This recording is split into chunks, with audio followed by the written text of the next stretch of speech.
Нурдан Кемелович, жанатан бeri биздин коллегалар дагы айтып кетти бул таза суу боюнча.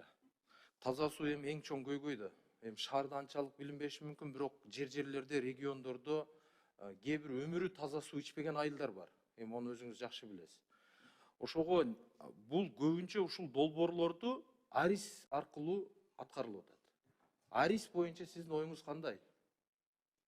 Эми салынганы жакшы. Действительно эми салынып ошо таза суу менен камсыз каяктан болбосун дагы келип салганы жакшы. Бирок эми ошол эле учурда биз эми ушул мамлекетибиз болгондон кийин өзүбүздүн баягы күчүбүз болгондон кийин ошо күчүбүздү да жумшашыбыз керекпиз. Азыркы учурда эми таза сууга да биз көп басымды жасайбыз. Ошол эле учурда качествосу боюнча дагы, ошол эле боюнча сапаты боюнча, километражы боюнча баардыгын эми көзгө алганга, көзөмөлгө алганга аракетибизди жумшайбыз. Эми арис боюнча эми однозначный ответ айта албайм, чынын айтыш керек.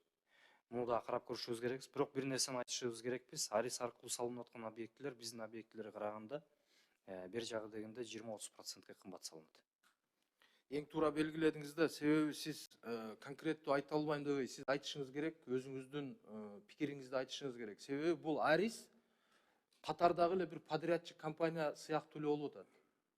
Акчаны мамлекетке, мисалы, биз карызга алып атабызбы, же бир долбоор менен алып атабызбы, ар бир жараныбыз үчүн алынып аткан акча. Алар өз жанынан алып келип жасап аткан жок да. Болгону подрядчик компания болуп атат. Просто алардын жоопкерчилиги сиздерге караганда мындай жеңилирээктей сезилип атат да. Көрүп атпайсызбы аристин жасап аткан жумуштарын? Ошого мисалы эми макул алар да жасасын. Бирок көбүрөөк ушу мисалы мына дүйнөлүк банктан канчалаган акчалар бөлүнүп атат. Ошону мамлекеттик орган сиздер аркылуу жасала турган болсо, дагы болсо жоопкерчилик күчөйтпеле деген ой да. Эми бул программа экен, целый программа, чынын айтканда. Бул эми соответствующий ратификациялардын өткөн, бүт неменин баарын өткөн, эми азыр анын баарын токтотуп коюш деле туура эмес. Бирок ошол эле учурда мен айткандай эле ар бир объекттин баасы 20–30%ке кеми дегенде кымбат салынат. Ошол эле учурда эми качествосын биз алардын өзүнүн технадзорлору бар. Биз только акприемки гана кылып атабыз. Этапкаларын гана принимать этебиз. Ар бирөөнө барып алып тыгылдатып немегенге да биздин укугубуз ченемдүү болуп калып атат. Бирок эми бул боюнча дагы биз эми азыркы учурда пикиримди мен жакын арада айтам. Бул боюнча биз дагы муну карап чыгышыбыз керекпиз.